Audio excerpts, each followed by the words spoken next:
E agora a gente chega na temática do foro por prerrogativa de função, tá? Olha só, como eu falei para vocês, o foro por prerrogativa de função, tecnicamente, não é bem uma imunidade. Ele é uma regra de competência originária dos tribunais, tá? Mas muita gente trata lá como imunidade, inclusive de forma pouco técnica. O STJ já tratou como imunidade, o STF também tratou como imunidade mais recentemente.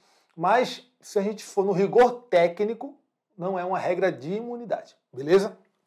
Bem, o foro por prerrogativa de função dos parlamentares federais está previsto bem aqui, ó, no artigo 53, parágrafo 1º, que fala que os deputados e senadores, desde a diplomação, né, desde a expedição do diploma pela Justiça Eleitoral, serão submetidos a julgamento perante o STF. Então, o foro competente para julgar criminalmente os deputados e senadores é o Supremo Tribunal Federal, tá? Mas isso só se aplica a partir da diplomação, né? A diplomação é o ato de expedição do diploma. O diploma é aquele documento que fala que fulaninho foi eleito regularmente. Então, basicamente é isso. É um ato que atesta que aquela pessoa foi eleita e que essa eleição se deu dentro dos termos da legislação eleitoral. Se deu regularmente. Isso ocorre antes da posse no cargo, tá? A Justiça Eleitoral, depois da eleição, um pouco depois, vai lá e expede o diploma falando: essa pessoa aqui foi eleita? Isso se deu de forma válida, tá? A prerrogativa de foro dos parlamentares também tem uma previsão lá no artigo 102, que é o dispositivo que trata da competência do STF, né? Que fala que compete ao STF, no inciso 1, olha, processar e julgar originariamente, a linha B, nas infrações penais comuns, o presidente da República, o vice-presidente, os membros do Congresso Nacional, os seus próprios ministros, né, os ministros do STF, e o PGR, o Procurador-Geral da República. E aí surge a pergunta, essa expressão aqui, infrações penais comuns, abrange que infrações penais? Qualquer infração penal? Qualquer infração penal, tá? Abrange todos os tipos de delito, até mesmo contravenção penal ou crime eleitoral, tá? O STF já decidiu isso no pleno do STF, precedente antigo de 95, mas que continua perfeitamente aplicável, tá? E aí, sabendo que os parlamentares têm prerrogativa de foro, que esse foro especial é o Supremo Tribunal Federal, a gente tem que saber o quê? Em que momento se inicia a aplicação dessa regra de prerrogativa de foro e em que momento essa regra não se aplica mais, né? Ou seja, a gente tem que saber qual é o início e qual é o fim do foro especial dos parlamentares. Sobre isso, a gente teve, ao longo do tempo, uma mudança jurisprudencial no Supremo Tribunal Federal. O STF entendia o seguinte, olha, se fulaninho cometeu um crime e depois é diplomado parlamentar, o processo dele vem automaticamente, imediatamente para o Supremo Tribunal Federal. E se no curso do processo ele deixa o cargo de parlamentar, o processo é remetido do jeito que ele estiver de volta para o juízo de primeiro grau, tá? Exceto se fosse uma situação de fuga de foro. Ou seja, o indivíduo foi lá e renunciou ao mandato só para o STF não julgar o processo dele, porque ele está vendo que o STF vai proferir um julgamento contrário a ele, tá? E aí o STF até criou um critério objetivo para definir quando haveria ali uma tentativa de fuga de foro ou não. Que seria o seguinte, se o parlamentar renunciasse ao cargo depois de ter havido um encerramento da instrução, ficaria caracterizado uma tentativa de fraude, uma tentativa de fuga de foro. E aí o STF continuaria competente para julgar o caso, ainda que houvesse ali a renúncia ao mandato parlamentar, tá? E quando é que ficaria caracterizado o encerramento da instrução? Com a publicação da intimação para apresentar razões finais, tá? Então, isso era o entendimento do STF. Pouco importava qual era o crime, quando tinha sido cometido o crime. Se o indivíduo cometeu o crime e foi diplomado parlamentar, o processo ia para o Supremo. Cessando o mandato, o processo voltava para o primeiro grau, tá? E aí, mais recentemente, o STF restringiu, tá, esse entendimento. Acho que isso aí aconteceu em 2017, 2018, por ali, tá? O STF restringiu esse entendimento. Ele passou a entender o seguinte, olha, a prerrogativa de foro só se aplica para crimes cometidos durante o desempenho do mandato e que tenham relação com o mandato. Tá? E esse durante o desempenho do cargo, durante o desempenho do mandato, é considerado pelo STF como a partir da expedição do diploma. Tá? Então, só se aplica para crimes cometidos a partir da expedição do diploma e que estejam relacionados com o mandato parlamentar. Se for um crime que não tem a ver com o exercício do cargo, se foi um crime que aconteceu antes da diplomação, não se aplica o foro especial no Supremo Tribunal Federal, tá? E aí o STF falou o seguinte, olha, e ocorrendo a cessação do mandato,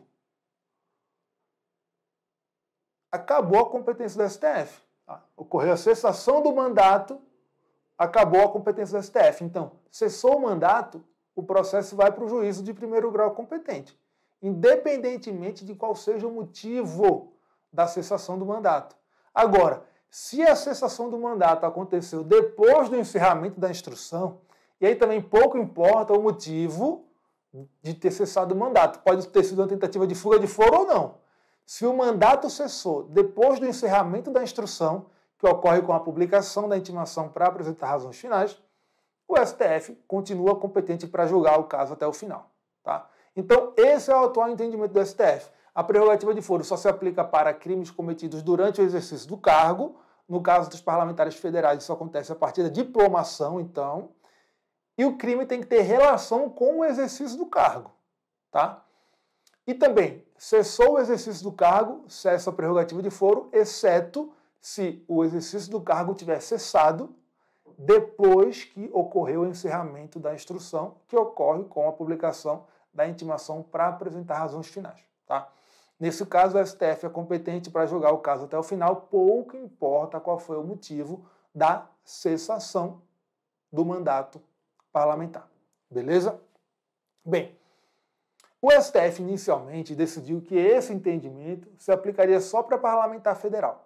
Mas depois ele falou, olha, esse entendimento meu aí se aplica para qualquer cargo com prerrogativa de foro. Tá? Então isso aí se aplica para qualquer cargo com prerrogativa de foro. E aí teve uma situação dos chamados mandatos cruzados, que é o seguinte, a gente sabe que o Congresso Nacional ele é bicameral, ele tem duas casas, a Câmara dos Deputados e o Senado Federal. E é muito comum que um parlamentar exerça o mandato em uma dessas casas e no período imediatamente subsequente seja eleito para o mandato na outra casa. Então ele é deputado, e aí está encerrando o mandato, e é eleito para ser senador no período imediatamente subsequente. Tá? Então ele só troca de casa sem solução de continuidade. Quando acontece essa troca de casa parlamentar no Congresso Nacional, sem solução de continuidade, tá? Tem que ser sem solução de continuidade, ou seja, para o período imediatamente subsequente, a prerrogativa de foro, ainda que se refira a um crime praticado no primeiro mandato, que foi em outra casa, permanece enquanto o parlamentar estiver exercendo o mandato na segunda casa. Tá? Isso é a situação dos mandatos cruzados. E, nesse caso, não cessa a prerrogativa de foro porque cessou o primeiro mandato lá na outra casa legislativa. Tá? Entendimento do Supremo Tribunal Federal. Agora, esse entendimento aqui, segundo o STF, só se aplica para os parlamentares federais. Não adianta você ser vereador e aí ser eleito, sei lá, deputado federal para o período imediatamente subsequente e querer ter prerrogativa de foro no STF. Tá? Não adianta você ser deputado estadual e de repente você é eleito senador e você quer prerrogativa de foro no STF só porque não teve solução de continuidade. Não, não se aplica dessa maneira. Tá? O STF falou, só se aplica para parlamentares federais. Tá? E aí, dentro dessa temática aí da prerrogativa de foro, teve um caso interessante decidido pelo STJ que envolvia a prerrogativa de foro de desembargador. Tá?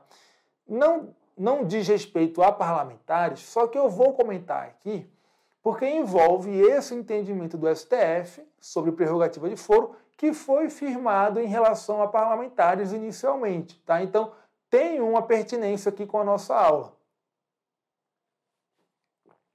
É o seguinte, o desembargador ele tem prerrogativa de foro no STJ. Tá? Olha só o que fala o artigo 105 da Constituição. Olha aí.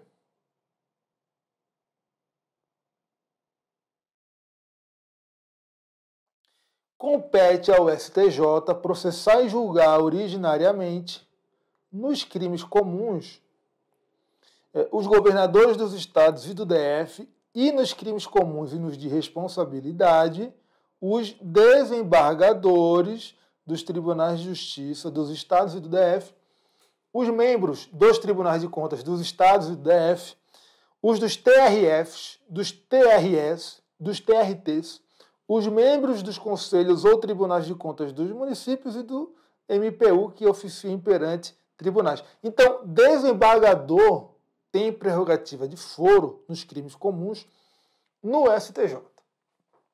Tá? E aí, o que acontece? A gente viu que o STF definiu que a prerrogativa de foro só se aplica para crimes cometidos no exercício do cargo e que tenham relação com o cargo. Né? Só se aplica nesses casos. E o STF disse que esse entendimento se aplica a qualquer cargo que tenha prerrogativa de foro. Tá? Só que aí o STJ, julgando um caso de um desembargador que tinha cometido um crime, cuja competência territorial seria de um juízo de primeiro grau, vinculado ao tribunal que é integrado por aquele desembargador, o STJ trouxe um entendimento diferente. Por quê? O STJ falou o seguinte, olha, a prerrogativa de foro tem duas finalidades. Primeiro, assegurar o desempenho do cargo que tem essa prerrogativa de forma independente. E segundo, assegurar que o exercício da persecução penal em juízo se dê de forma imparcial. Porque se você atribui a competência a um órgão de grau superior, você tem ali uma menor interferência política nos julgadores. Tá? E aí o STJ falou o seguinte, olha, quando o réu da ação penal é um desembargador de um tribunal ao qual é vinculado o juízo de primeiro grau que deveria julgá-lo, a gente vai aplicar a prerrogativa de foro do desembargador no STJ. Por quê? Porque aquele juiz de primeiro grau ali, ele pode ficar com a sua imparcialidade prejudicada. Porque ele pode ficar com medo, com receio, de que aquele julgamento ali daquele desembargador prejudique toda a sua vida profissional no tribunal. Entendeu? Pode ficar com algum receio de represália. E aí a imparcialidade dele ficaria prejudicada. Então, o STJ aplicou esse entendimento, inclusive para situações em que o fato criminoso, o crime, não tem relação com o desempenho do cargo. Nesse caso concreto aqui, que foi essa ação penal 878, o que aconteceu foi o seguinte, um desembargador do Tribunal de Justiça do Paraná cometeu um crime, se não me engano, de lesão corporal. Tá? O crime aconteceu em Curitiba. Então quem julgaria seria um juízo de primeiro grau de Curitiba. Tá? Por quê? Porque era um crime que não tinha nada a ver com o desempenho do cargo de desembargador. Então não seria aplicável aí a prerrogativa de foro do desembargador. Aí o STJ foi lá e falou o seguinte, olha, esse juiz aí está com a imparcialidade dele prejudicada, não dá para ele julgar isso aí não. Eu sei que o crime não tem nada a ver com o cargo de desembargador, mas eu vou aplicar a prerrogativa de foro. Tá? Por quê? Porque são magistrados vinculados ao mesmo tribunal. Então, o entendimento que o STJ afirmou aí foi o seguinte, quando o julgamento do processo crime envolve como réu e como julgador magistrados do mesmo tribunal, em especial quando o réu é um desembargador e o julgador é um juiz de primeiro grau, se aplica a prerrogativa de foro do desembargador no STJ, independentemente de o crime ter relação ou não com o cargo de desembargador. Agora, quando os magistrados envolvidos não são do mesmo tribunal, então imagine que o desembargador do TJ Paraná foi lá e cometeu um crime em São Paulo. Quem vai julgar é um juiz de São Paulo. Então esse juiz não fica com a imparcialidade dele prejudicada por algum receio na vida profissional, porque o desembargador é de outro tribunal. Nesse caso, aí sim se aplica o entendimento do STF de que a prerrogativa de foro só incide quando o crime tem relação com o desempenho do cargo e é cometido durante o desempenho do cargo, né? Enquanto o indivíduo está no cargo. Tá? Então, cuidado com esse entendimento. O STF ainda não se manifestou sobre isso, ele vai se manifestar sobre isso em repercussão geral, tá? E aí a gente vai ver se ele vai concordar ou não com o STJ aqui, beleza? E aqui a gente já vai finalizando a aula, tá? Chega na questão da prerrogativa de foro de deputado estadual e da súmula vinculante número 45. essa súmula fala o seguinte, ó, a competência constitucional do tribunal do júri prevalece sobre o foro por prerrogativa de função estabelecido exclusivamente pela Constituição Estadual. Eu tenho que contextualizar vocês um pouquinho para vocês entenderem isso aqui. É o seguinte, durante muito tempo mesmo, o STF admitiu que os estados, nas suas constituições, estabelecessem hipóteses de prerrogativa de foro para autoridades estaduais. Hipóteses não previstas na Constituição Federal. Então, por exemplo, para procurador de Estado, para defensor público, enfim. Poderia haver. Só não podia, o STF só não admitia a fixação de prerrogativa de foro quando a prerrogativa de foro, de alguma forma, subvertesse um esquema organizatório estabelecido na Constituição Federal. Por exemplo, delegado de polícia. O STF sempre teve jurisprudência de que delegado de polícia não poderia ter prerrogativa de foro. Por quê? Porque quando você bota o delegado de polícia para ser julgado no segundo grau, você está tirando ele ali da fiscalização do membro do Ministério Público que atua ao lado dele. Tá?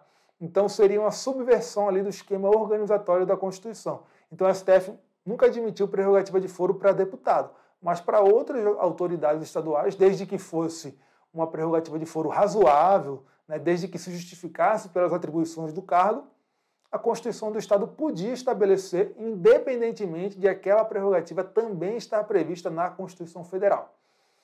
Só que mais recentemente, acho que foi ali em 2020, 2021, o STF mudou o entendimento dele.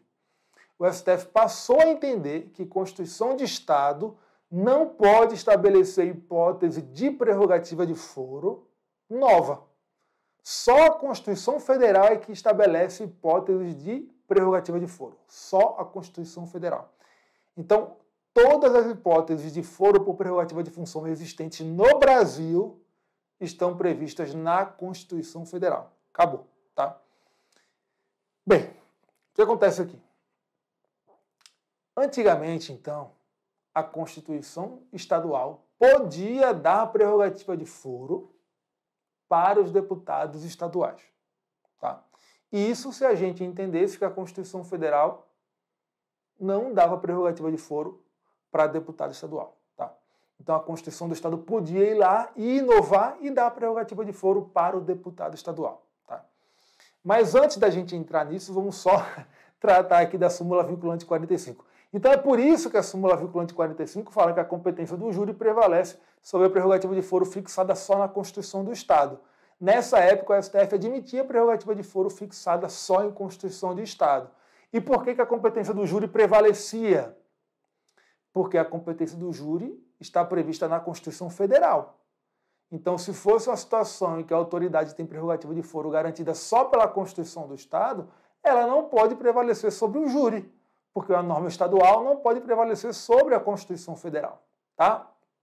Agora, se fosse uma situação em que a autoridade tem prerrogativa de foro prevista na Constituição Federal, como a regra do júri e a regra da prerrogativa de foro estão previstas ambas na Constituição Federal, a prerrogativa de foro prevalece sobre o júri, porque a prerrogativa de foro é uma norma especial e o júri é uma norma geral. Tá?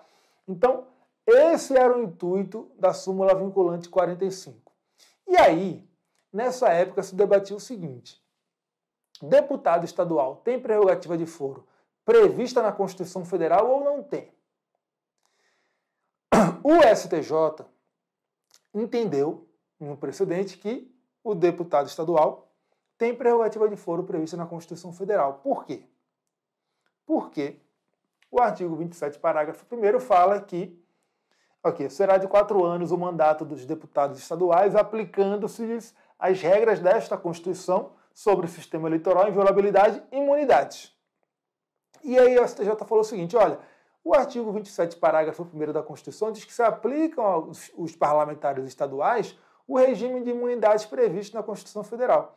E aí ele incluiu ali no regime de imunidades o quê? A regra de prerrogativa de foro, embora tecnicamente não seja. Tá?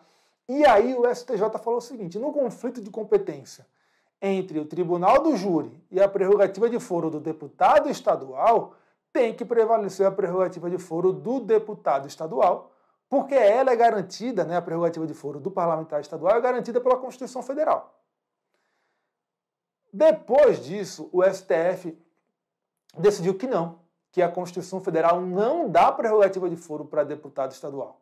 Então a consequência seria que, no conflito entre uma eventual prerrogativa de foro de deputado estadual assegurada na Constituição do Estado e o Tribunal do Júri, né, um deputado estadual que vai lá e pratica um crime doloso contra a vida. Nessa situação, deveria prevalecer a competência do júri, porque é uma competência prevista na Constituição Federal, enquanto eventual prerrogativa de foro do deputado estadual estaria prevista só na Constituição do Estado. Tá? Olha só, o STF teve esse entendimento, por quê? Porque o artigo 96 da Constituição, quando fala da competência originária do Tribunal de Justiça para julgar autoridades estaduais, não incluiu os deputados estaduais, não incluiu. Ele falou em magistrados, tá? Juízes estaduais e os membros do Ministério Público. Não incluiu outras autoridades. Então o STF falou o seguinte, bem, a Constituição Federal não assegura a prerrogativa de foro a deputado estadual. Tá? Foi esse o entendimento que a gente teve no STF. Isso faz um tempo, tá? Isso foi naquela época em que o STF ainda admitia que Constituição de Estado previsse prerrogativa de foro para autoridades estaduais não contempladas com essa prerrogativa na Constituição Federal. Tá, esse era o entendimento. Só que, mais recentemente, tá, tudo mudou na ADI 6501. Tudo mudou na ADI 6501, tá? Que foi lá de 2021, 2022. Por quê? Nessa ADI, o STF, foi uma ADI relatada pelo Barroso. Nessa ADI, o STF listou todas as autoridades que no Brasil têm prerrogativa de foro. Tá? E todas essas autoridades têm prerrogativa de foro porque a Constituição Federal dá essa prerrogativa para eles. Por quê? Porque o STF, como eu falei, passou a prever que só a Constituição Federal pode prever prerrogativa de foro. Então, nesse precedente, o STF listou todas as autoridades que têm prerrogativa de foro, logo, autoridades que recebem essa prerrogativa da Constituição Federal. E dentre essas autoridades, o STF listou os deputados estaduais. Tá? E de onde ele tirou essa prerrogativa de foro dos parlamentares estaduais? Do artigo 27, parágrafo 1º, que manda aplicar aos deputados estaduais o regime de imunidades da Constituição Federal. Certo? Novamente, prerrogativa de foro, tecnicamente, né, de forma rigorosa, não é uma imunidade, é uma regra de competência. Mas o STF ignorou isso e se fundamentou no artigo 27, parágrafo 1º. Seja como for, segundo o STF, hoje, deputado estadual tem prerrogativa de foro assegurada pela Constituição Federal.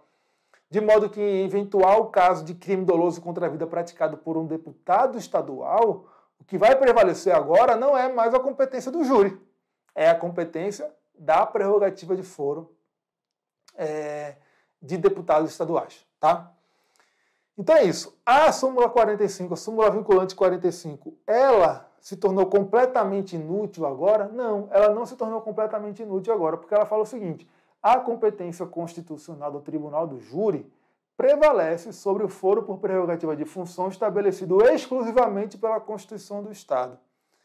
Então, essa súmula vinculante continua tendo a utilidade de dizer para a gente que quando o caso envolve uma autoridade com foro por prerrogativa de função, não é o Tribunal do Júri que vai julgar.